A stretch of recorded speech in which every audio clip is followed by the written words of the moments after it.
De regreso, una producción del programa de egresados de la Universidad Nacional de Colombia para UN Radio.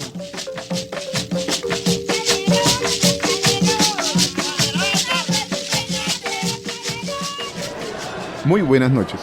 Bienvenidos una vez más a De Regreso, el espacio radial del programa de egresados de la Universidad Nacional de Colombia, sede Medellín. Hoy nos encontramos con un egresado nuestro, ingeniero de petróleos, especialista en gestión ambiental y magíster en medio ambiente y desarrollo. Y con una característica en especial, acaba de ser designado como rector del Politécnico Jaime Sasa Cadavid. Nos encontramos el día de hoy con John Fernando Escobar Martínez. John Fernando, muy buenas noches. Muy buenas noches, ¿cómo está, Nor? Afortunadamente, y es un placer tenerlo en este espacio el día de hoy. Pues hombre, muchas gracias por haberme invitado, siempre es muy agradable volver a la universidad y los cambios son notables, este espacio no lo conocía. De hecho estamos, estimados oyentes, grabando el día de hoy en el nuevo edificio del Ágora y creo que usted es uno de los edificios que no conocía. No lo conocía, está espectacular, el diseño muy moderno y bueno, ve uno la vida estudiantil aquí, todos los muchachos. En su propuesta, para presentarse o aspirar a la rectoría del Poli, usted habla un poco de su inicio o de sus orígenes, por así llamarlo, y habla un poco de el nivel de estudio que alcanzan sus padres y de cómo el barrio donde usted vivía no era el que permitía las mejores condiciones, no se dan las mejores condiciones para llevar una vida académica como la que usted tiene en estos momentos. ¿Qué sucede? Que toma un rumbo no al normal, al que uno diría por vivir en unas situaciones como esa. No, yo pienso que precisamente es eso, precisamente es pues las pocas posibilidades que tuvieron mis padres de estudiar, lo que empezó a motivarlos a ellos a educarnos con la gran parte del ingreso se daba para educar 6 hijos. Nosotros éramos 3 hombres y 3 mujeres y mi papá era chofer, o sea, no poseía un carro, sino que manejaba bus, manejaba taxi, después manejó tractomulas y siempre el ingreso era para apoyar los estudios de los hijos, con un papá y una mamá muy juiciosos. Mi papá no es un conductor tradicional, no bebe, no fuma, no es mujeriego, no juega. Su gran afición es rezar, entonces fue muy juicioso, mi mamá muy juiciosa, muy ordenada y allí nos fueron motivando a estudiar. Yo me crié en el barrio Boyacá. Boyacá es un barrio que queda en las postrimerías de Castilla, cerca a los límites con Bello, y allí, digamos, a pesar de ser un buen barrio, tal vez con unas condiciones mejores que las generales de Castilla, toda la población era más o menos de ese estilo, una clase media baja con unas limitantes económicas bastante grandes, pero mis papás siempre nos dijeron, estudien, y no fueron mal recompensados, todos nosotros fuimos muy buenos estudiantes.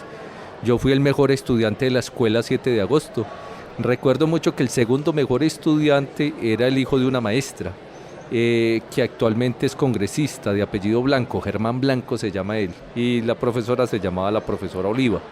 Entonces también había ese matiz de educarse, de profesores que educaban a su vez una nueva generación, y en esa época, a pesar de que yo sería lo que hoy consideran un nerd, en esa época los nerds no eran apabullados, sino que eran de alguna forma pues muy bien aceptados. O sea, ser buen estudiante no era motivo ni de vergüenza ni de atropellos por parte de otros.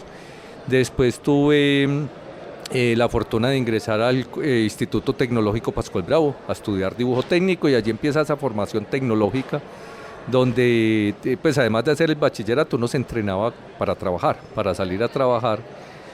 Pero finalmente cuando yo salí del Pascual Bravo, ya tenía el gusanillo de la educación pues como muy metido, me quise presentar a una carrera que tuviera que ver con un trabajo de campo. Ingeniería de minas me llamaba mucho la atención, pero mi hermano ya era ingeniero, pues ya había empezado a estudiar ingeniería de minas, había pasado también a la universidad, me presenté a Petróleos, pasé, y al ingresar aquí en la Universidad Nacional la vida cambia, yo pasé de ser un muy buen estudiante de primaria, muy buen estudiante de bachillerato, a recibir un gran golpe aquí en la universidad. El gran golpe que recibí es que en el primer semestre perdí 3 materias y las perdí con .5, o sea, no 1 ni 2,7, fue .5. Geometría, introducción al cálculo y álgebra, con los profesores Pacho Veloz, Juan Peor, que es Juan Santamaría, y no recuerdo la otra. Y Rodrigo Montes, un excelente profesor de geometría. Costeño. Costeño él, exacto. Ese fue el despertar que había que cambiar el método de estudio. El siguiente semestre repetí las materias con ellos. Bueno, ya cambié, bueno, las gané, entendí el método de la universidad. La carrera de Ingeniería de Petróleos es una carrera muy dura, muy exigente, pero se aprende mucho. O sea, tanto era que en aquella época que no habían pues gran cantidad de computadores, el computador más moderno que tenía Medellín lo tenía la Universidad Nacional, que era el VAX, que ocupaba varias oficinas con unas especies de neveras grandes. Tiene más o menos la capacidad de lo que puede tener el procesador de un celular flechita, de los que cargan en el bolsillo. Pero allí empezamos a entrenarnos en la computación.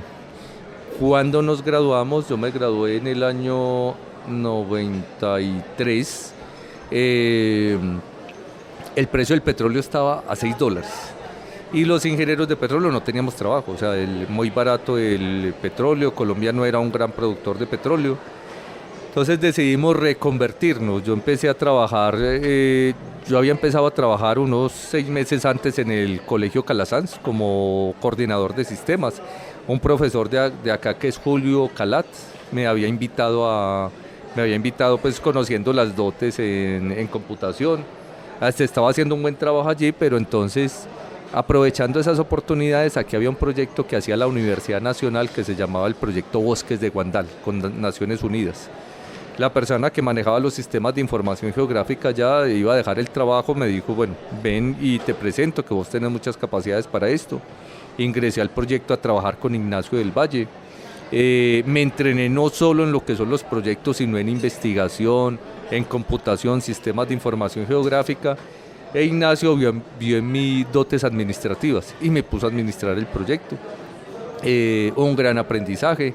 Estando en esa situación, el proyecto ya se iba a acabar, ya había terminado la vigencia del proyecto. Me convocó Corporaba a trabajar en Corporaba. Era una época muy difícil en Corporaba, eso fue a 4 meses después de la matanza de la Chinita. Había baja cantidad de profesionales en Urabá, porque la gente tenía miedo por la situación de violencia. Yo me fui a trabajar a Urabá, también una época de aprendizaje magnífica, cartografiamos Urabá, aprendimos a manejar imágenes de satélite, hicimos como un inventario de los recursos naturales usando sistemas de información geográfica, que era toda una novedad en aquel tiempo. Y a raíz de eso, algo así como 3 años después, la Universidad Nacional montó uno de los proyectos más exitosos de consultoría especializada que tuvo la Universidad Nacional, que se llamaba el Proyecto SIC, que lo montó el profesor Rodolfo Parra. Y Rodolfo me llamó, había un amigo, Sergio Marulanda, que estaba trabajando allá, y hicimos el proyecto y desarrollamos proyectos de sistemas de información geográfica para Corporaba, Corantioquia, que estaban haciendo, Corpo Guajira, Corpo Cesar. El proyecto estaba muy bien rankeado. Posteriormente, ya estando aquí en Medellín, dije, voy a volver a estudiar.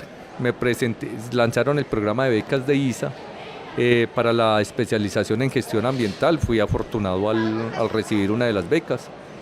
Y haciendo ese posgrado, la Comunidad Económica Europea ofertó un sistema de becas para personas que trabajan en problemas energéticos. 2 de esas becas eran para estudiantes de un posgrado en gestión ambiental de una universidad pública. Y bueno, solamente había uno en Colombia. Otra compañera, Sandra Puertas, y yo éramos los mejores estudiantes, modestia aparte. Obtuvimos la beca, nos desplazamos a estudiar a Francia. Un gran aprendizaje, aprendiendo las metodologías de ellos para gestionar procesos en la industria energética basada en carbón, en petróleo, incluso la nuclear. fuimos los dos mejores de esa promoción de la especialización en seguridad y medio ambiente. Regresé a Colombia, me vinculé a trabajar con la Universidad de Medellín. Después de la Universidad de Medellín me llamaron a la Universidad de San Buenaventura, donde fui director de investigaciones de la Facultad de Ingeniería. Allí una experiencia también muy interesante porque la Universidad de San Buenaventura es reconocida por psicología, la gente no creía que allí hubiera ingeniería. Logramos la acreditación de 4 programas de pregrado, 4 programas de posgrado, allí aprendí lo que era acreditación, aprendimos a trabajar en pos de la acreditación y del registro de calidad de los programas. Y una cosa interesante fue que montamos la especialización en sistemas de información geográfica, que era la tercera en el país, había uno en la Distrital en Bogotá, la segunda en la Universidad de Antioquia y esta la de la San Buenaventura. ¿En la San Buenaventura entra a trabajar como docente o director de un programa? No, como docente y en la figura de, llamémoslo coordinador de investigaciones, porque había como un pequeño núcleo operativo en las facultades para motivar la investigación. Y en decía como una mención especial el posgrado en sistemas de información geográfica, porque ese posgrado lo montamos un conjunto de amigos que después reformamos el de la Universidad de Antioquia, y ese programa acaba de recibir el registro calificado para maestría en geoinformática, es la segunda del país. Entonces la San Buenaventura, de no tener ingeniería, ahora es la segunda en el país en tener eso, porque la otra maestría en geomática la tiene la Universidad Nacional en Bogotá. Hay 2 maestrías en el país nomás, esa es la infraestructura para enseñar geomática en Colombia. ¿Parte de su legado entonces? Sí, estoy contento y bueno, hay varios amigos que están allá, di clases allá hasta el año pasado, porque eso es uno de mis vicios, dictar clases, soy adicto a dictar clases.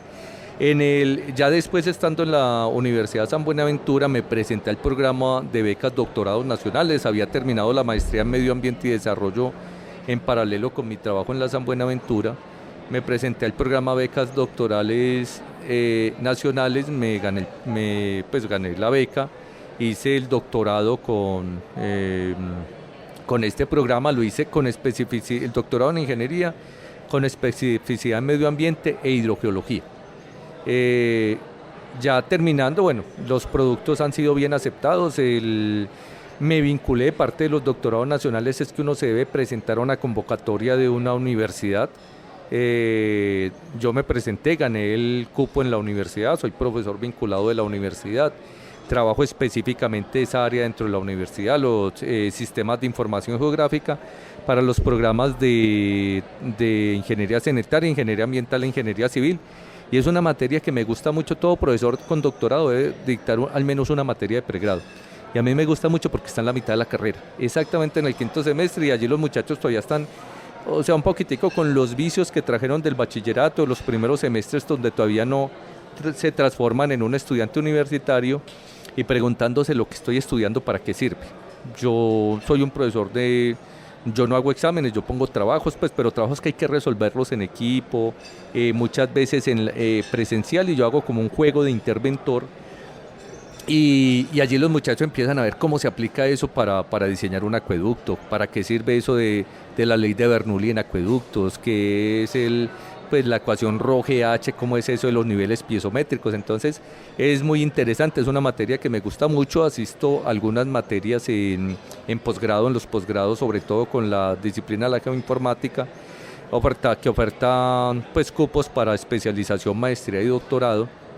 Y bueno, esa ha sido mi vida, y estando en esa vida, hace unos 4 años el gobierno departamental le ofreció a la Universidad de Antioquia hacer un convenio para hacer la gerencia asesora de los planes departamentales del agua. Actualmente soy el gerente de ese proyecto, coordinador por parte de la universidad en el proyecto, que finalizará en 2016. Y allí aprendí lo público, o sea, la gestión de lo público, la gestión de los proyectos ya tenía un conocimiento, pero es que esto se moderniza mucho, y la administración actual es muy rigurosa en términos de la inversión, de la orientación de la inversión, de cómo se logra, de cómo hay mejores indicadores. Y bueno, hemos hecho cosas maravillosas. La próxima semana se inaugura el acueducto de San Juan de Urabá, que lleva 23 años esperando el acueducto. Creo que lo han construido 3 veces, 2 de ellas en el papel, no tienen agua. experiencias maravillosas que... Cosas raras en este país, ¿cierto? Sí, experiencias maravillosas que los niños sacan una frase que se llama bañarse manos libres, porque claro, están acostumbrados a todas las mañanas se levantan y van y cargan un galón de agua. Los niños allá, el principal problema es el dolor de espalda, en niños muy pequeños. Y nunca aprendieron a bañarse con las dos manos libres porque siempre en una mano había una coca. Entonces bañarse manos libres es que sale agua de las duchas, eso es una experiencia maravillosa. La gente compuso son cubano al proyecto, un gran proyecto. Llevamos también el proyecto de acueducto y alcantarillado a Vigía del Fuerte. Y allí, pues hay que decirlo, la gobernación de Antioquia fue el motor. Llevo 20 meses en esa gerencia, puedo decir que yo hice un curso intensivo de gestión pública honesta con la doctora Astrid Barrera, con el secretario Mauricio, el anterior, con el actual secretario Rafael Nanclares y con el gobernador. Un poco esa dinámica tiene que ver con eso, o sea, cuando la gente no sabe dónde viene ni para dónde va, difícilmente encuentra el camino, pero aquí ya lo sabían, nosotros sencillamente nos volvimos unos ejecutores y andar por caminos claramente trazados es muy fácil y obtener buenos logros también se vuelve fácil. Es muy intenso porque se trabaja 14 horas al día, pero es muy fácil. John Fernando, en todo este recorrido, y me vuelvo un poco al estudio de pregrado en la Universidad Nacional de Ingeniería de Petróleo, ¿qué tan pertinente es precisamente ese pregrado que realizó aquí? Esa es una pregunta que yo hice mucho tiempo porque yo muchas veces, la gente me dice, pero vos sos ingeniero de petróleos, pero toda tu trayectoria está en otra área. Yo algunas veces les digo que yo actualmente puedo definirme como ingeniero litigante. O sea, hay una práctica en la ingeniería, pero la ingeniería y la norma muchas veces no conversan. Yo he hecho ese link, pero ese link lo aprendimos acá, ¿cierto? Porque es que la rigurosidad de la ingeniería aquí es tan clara que es que la norma se acomoda a la ingeniería y no la ingeniería a la norma. Entonces eso para nosotros, para mí fue todo un legado y digamos que fue una de las armas que conquisté desde temprano. Algunas veces también digo con sorna que pues al terminar ingeniería de petróleos abandoné el lado oscuro de la fuerza como en la guerra del Jedi y me pasé al medio ambiente. Pero digo que hoy en día se me juntaron los dos mundos porque actualmente en todos los procesos de desarrollo que tiene la minería y los hidrocarburos hay una gran limitante. La gran limitante es los efectos nocivos que estamos produciendo sobre las aguas subterráneas. Y digamos lo que desafortunadamente yo soy actualmente el único ingeniero de petróleos con doctorado en hidrogeología que tiene Colombia. Entonces eso ha llevado también a una serie de posibilidades de interacción importantes y a dar las alertas tempranas de decir mucho cuidado con las aguas subterráneas, mucho cuidado con todo lo que es el desarrollo de los hidrocarburos no convencionales, mucho cuidado con los procesos de reinyección de agua oleoginosa por los daños que se pueden producir. Y tener esas dos especialidades más la seguridad, más la especialización en seguridad ambiental ha llevado a eso, a que tenga voz. Actualmente soy miembro de la Asociación Colombiana de Hidrogeólogos, Asociación Latinoamericana de Hidrogeólogos para el Desarrollo y de la Asociación Internacional de Hidrogeólogos. Y hay cosas que uno no nota, pero lo impactan en un momento de la vida. El año pasado había mandado 2 ponencias al Congreso Internacional de Hidrogeología que se iba a realizar en Marruecos. Ambas fueron aceptadas orales, pero lo que más me impactó fue que tener esa especificidad de formación provocó que cada día había una nominación que se llamaba chairperson, algo así como ser el vicepresidente del día. Y a mí me pusieron como vicepresidente el penúltimo día. O sea, es un gran honor porque yo era un aparecido en el mundo internacional de los hidrogeólogos. Después me dijeron que tenía esa particularidad, ser parte de un staff de una universidad y que era de los asistentes también el único ingeniero de petróleos con doctorado en hidrogeología y que había desarrollado 2 modelos que no eran conocidos, entonces que andaba pues como un poquitico sobre la frontera. Pero mira qué particular, eso está raro a nivel mundial, pero hoy en día podríamos decir que lo que tiene un poco ralentizados los proyectos de hidrocarburos no convencionales es eso, no estamos manejando casi ese matrimonio que hay entre las aguas subterráneas y la explotación de petróleos. ¿Por qué John Fernando decide lanzarse a la rectoría del Poli? Algunas veces lo he pensado y creo que es algo cercano a la locura. Uno en la universidad puede irse permaneciendo, ¿cierto? Y trabajar en la Universidad de Antioquia es una gran experiencia, es motivante todos los días. El plan departamental de aguas también, pero hay como momentos que se juntan. El día que yo recibí mi doctorado, mi mamá me invitó a almorzar a la casa y una tía que no, pues con la cual no tenemos mucha comunicación llamó, mi mamá le dijo al teléfono algo así como no, es que estábamos en la universidad, que Fernando estaba recibiendo el doctorado. Y la tía como que empezó a decirle que tenía unos problemas de espalda, algo así. O sea, la tía no distingue bien si, pues que yo no era médico, que ser doctor era un doctor en ingeniería. Mi mamá le dijo literalmente esta frase: no, él es de los doctores que no sirve para nada. ¿A qué se refería ella? Que sencillamente, o sea, no se entiende cómo la ciencia y la tecnología ayuda al mundo actual. O sea, un médico cura cosas, un doctor ¿qué hace? Ese es un reto, o sea, mostrarle a mundo, a Colombia, a mi mamá, o sea, que los doctores sí servimos, ¿cierto? O sea, hay que transferir ese conocimiento y hay que volverlo útil para la sociedad. Lo segundo tiene que ver con, yo siempre, todos los posgrados que hice los hice con beca. De hecho, cuando yo estudié aquí en la universidad, primero pagaba una matrícula de 1.600 pesos y después cuando fueron los aumentos a 11.000 pesos. Entonces seguía siendo muy, muy, muy barato para el nivel de educación que recibíamos. Entonces también se trata de devolver, o sea, llegó el momento de volver, llegó el momento de volver práctico eso, o sea, criticar desde la barrera es muy fácil. Lo tercero tiene que ver con eso, o sea, uno como profesor puede acomodarse.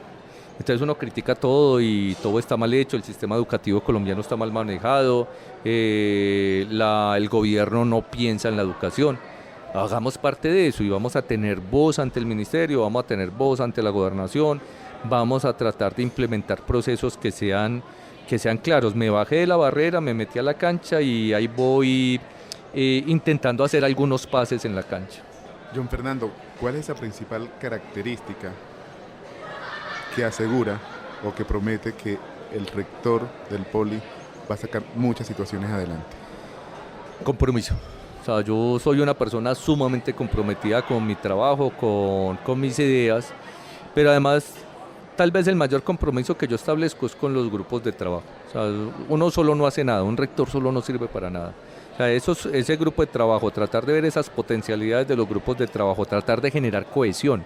Ese es el principal reto en este momento en el Politécnico, cohesión. Hay demasiada desunión y lograr que entre todos avancemos los procesos. Entonces, compromiso con las ideas, rectitud a cualquier costo. O sea, no, hay dos cosas con las que yo no puedo, con la vagancia y con los deshonestos. Pero entre todos juntos construiremos pues ese poli que se necesita, porque yo digo, mi propuesta se llama el Politécnico que Antioquia y Colombia demanda. Y es que el Politécnico fue una referencia siempre ha sido una referencia. Esta crisis temporal no nos tiene por qué desanimar para nada. John Fernando, yo veo que usted me parece un hombre de retos, porque enfrentarse a la actual situación del Poli es asumir retos. ¿Cuál es el principal reto que usted ve en el Poli en estos momentos?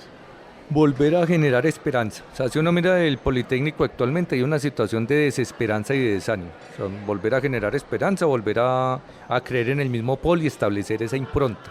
Pero esa impronta básicamente es la impronta de la esperanza. Y obviamente digamos que lo otro es accesorio. O sea, conseguir presupuesto, claro, eso es lo que tiene que hacer un rector, para eso me contrataron. Aumentar la calidad, eso es lo que tenemos que hacer todas las universidades. Si volvemos a generar ese tejido politécnico y volvemos a construir esperanza y le metemos ánimo a esto es una situación que se soluciona rápidamente. Si uno lee su propuesta, uno encuentra que John Fernando habla de que hay que articularse con la Universidad de Antioquia y el Tecnológico de Antioquia para generar, obviamente, sinergias.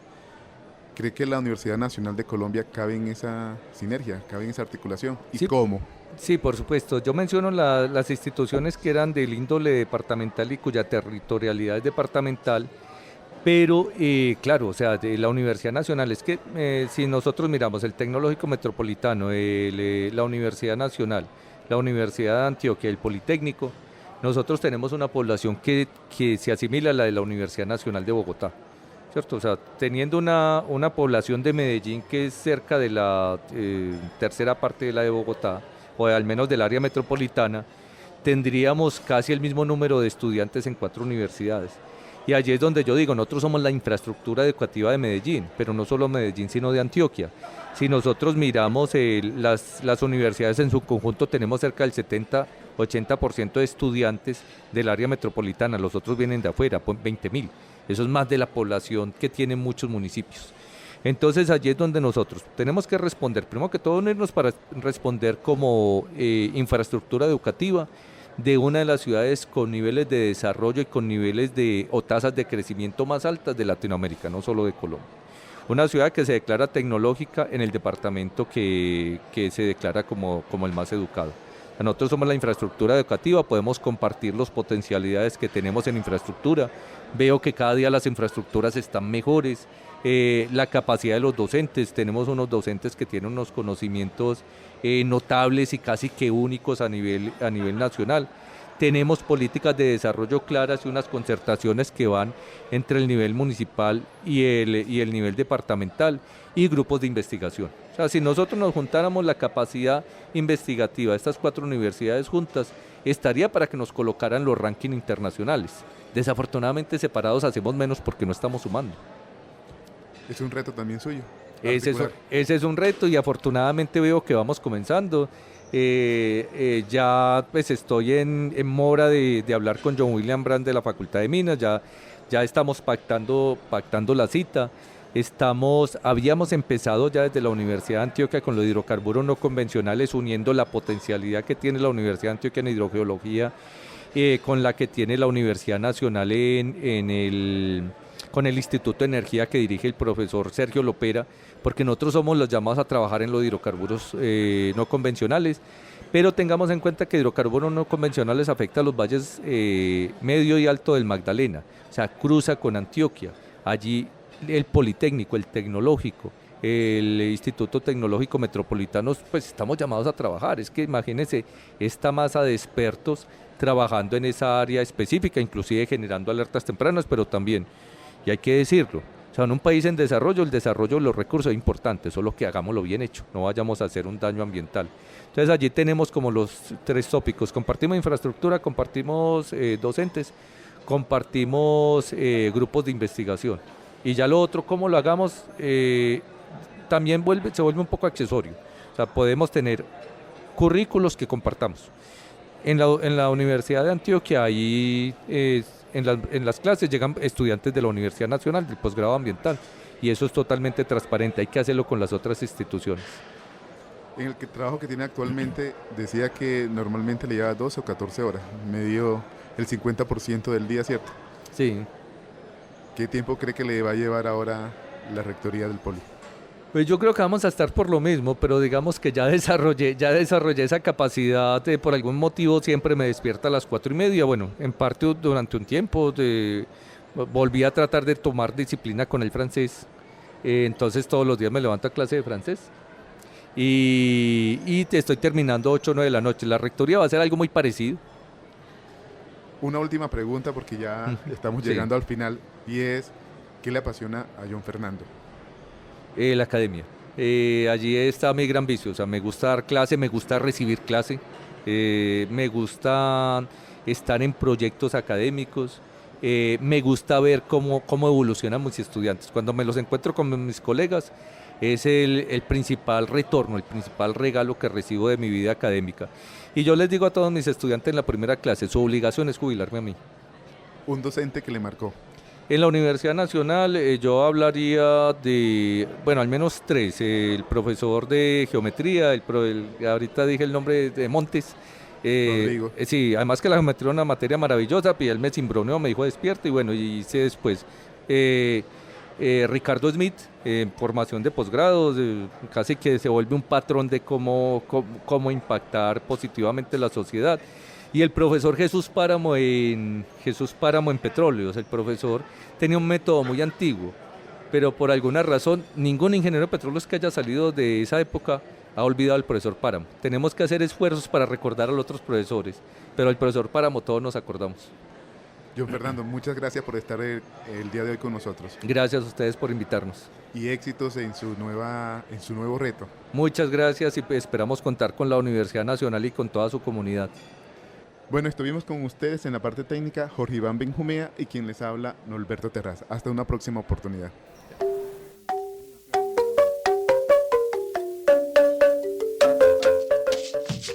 De regreso, una producción del programa de egresados de la Universidad Nacional de Colombia para UN Radio.